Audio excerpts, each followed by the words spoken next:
నమస్తే, welcome to NSTV news. ముందుగా ముఖ్యాంశాలు. చిత్తూరు జిల్లా బంగారుపాలెం మండలం మహాసముద్రం దళితవాడ నందు డాక్టర్ బిఆర్ అంబేద్కర్ నూతన విగ్రహ ఆవిష్కరణ అంబేద్కర్ కమిటీ సభ్యులు కృష్ణయ్య ఆధ్వర్యంలో బుధవారం ప్రారంభించారు.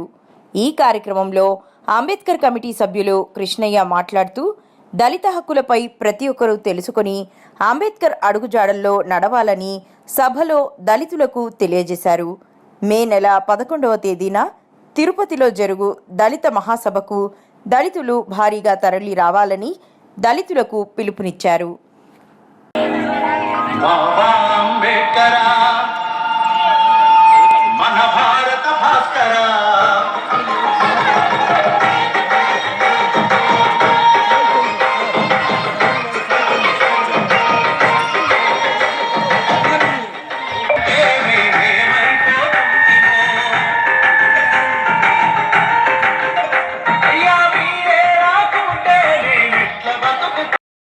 అప్పుడు అంబేద్కర్ గారి కోరిక మేరకి భారతదేశంలో ఉన్నటువంటి ప్రతి ఒక్కరికి చదువున్నా చదువు లేకపోయినా లింగభేదం లేకుండా స్త్రీలైనా పురుషులైనా ట్రాన్స్జెండర్ అయినా కులానికి మతానికి అతీతంగా ఏ కులమైనా ఏ మతమైనా పుట్టిన ప్రదేశంతో సంబంధం లేకుండా 21 సంవత్సరం నేను ప్రతి ఒక్కరికి ఓటు హక్కు ఇస్తున్నామని చెప్పేసి బ్రిటిష్ వాళ్ళు ప్రకటించారు. ప్రకటించినప్పుడు ఆ రాజ్యాంగ పరిషత్తులో నుంచి అంబేద్కర్ గారు బయటకు వస్తాడు. మా వాళ్ళకు కూడా ఓటు హక్కు వచ్చింది అని చెప్పి. అప్పుడు ఆయనతో ఉన్నటువంటి కృపాల అనే ఒక ఎంపీ గారు ఆయన అడుగుతారు, ఏంటో అంబేద్కర్ చాలా సంతోషంగా నవ్విందయ్యను అంటారు. మాకు కూడా ఓటు హక్కు వచ్చింది కదా కృపాల అని, రేపటి నుంచి మేము కూడా పాలకులుగా మారబోతున్నామయ్యా అని చెప్తాడు. అదేందయ్యా నువ్వు ఇంత పిచ్చోడు లాగా ఉన్నావేంటి, నేనేదో తెలియగలవడం అనుకున్నా నిన్ను, నీకు ఓటు వచ్చింది ఏముపయోగం దానివల్ల? మీ దగ్గర ఓటు ఉంటే నా జేబు నిండా నోట్లు ఉన్నాయి, నా ఓట్లతో నీ ఓట్లను కొంటా.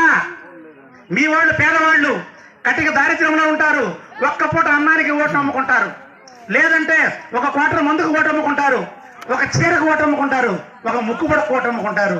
నా దగ్గర డబ్బు ఉన్నంతకాలం ఎప్పుడు నేను ఓట్లు కొంటా, అధికారంలో నేనే ఉంటా, నీ జాతిని పేదరికంలో ఉంచుతా అని అంబేద్కర్ గారి ముందు ఘనంగా చెప్తాడు. అప్పుడు ఆయన ఏం చెప్తాడంటే, ఎస్ మీరు చెప్పింది నిజమే, నా యొక్క ప్రజలు భావదారిద్ర్యంలోనూ గర్భదారిద్ర్యంలోనూ మునిగిపోయిన మాట వాస్తవమే. అయితే ఏదో ఒకరోజు ఓటు విలువ తెలుసుకోకుండా పోరు, ఆ రోజైనా నా జాతీయ అధికారంలోకి వచ్చే అవకాశం ఉంది కదా అంటాడు. ఏ రోజు తెలుసుకుంటారు? మేము పాలకులుగా ఉన్నంత కాలం మిమ్మల్ని సేవకులుగానే ఉంచుతాం, మిమ్మల్ని కూలికే పరిమితం చేస్తాం, పేదరికాన్ని మేము పానీయం, మిమ్మల్ని ఎప్పుడు పేదరికంలోనే ఉంచుతాం, నీ కుటుంబాలన్నీ పేదరికంలోనే మొగ్గుతూ ఉంటాయి. కాబట్టి ఓటు విలువ తెలుసుకునే అవకాశం మేము రానియం. ఉదయాన్నే లేస్తే పొట్టజాత పట్టుకొని కూలి పనికి పోవాలి, వచ్చిన తర్వాత ఉంటే వండుకొని తినాలి, లేదంటే పచ్చుపడుకొని మళ్ళీ రేపదాన్ని కూలికి పోవాలి. 75 ఏళ్ళైనా 100 ఏళ్ళైనా స్వాతంత్రం వచ్చినా రాజ్యాంగం వచ్చినా నీ జాతిని కడిక పేదరికంలో మేము ఉంచుతాం అంబేద్కర్, కావాలంటే నీ గోళ్ళ మీద రాసి పెట్టుకుంటాడు. నిజమే కదా? ఈ రోజు కూడా మనం పేదరికంలోనే ఉన్నాం కదా, ఈ రోజుకి కూలిగిపోతే మనం పట్టుకొస్తుంది కదా, ఎక్కడో 10% తప్పిస్తే మిగిలినందరూ కూలికి పోవడమే కదా. సో అంబేద్కర్ గారు చెప్పింది నిజమైందా? ఈ కృపాలని చెప్పింది నిజమవుతుందా ఈ రోజుకి కూడా?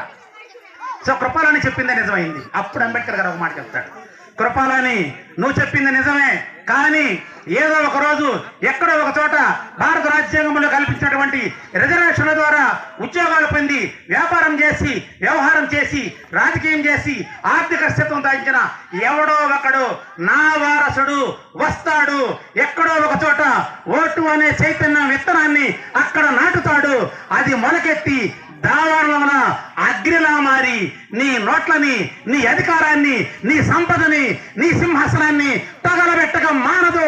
రాసిపెట్టుకో కృపాలని, ఏదో ఒక రోజు ఓటు చైతన్యం ప్రబలిన రోజు నా జాతి అధికారంలోకి వస్తుంది, మీరు తునాతులైపోతారు, రాసి పెట్టుకో అని చెప్తాడు.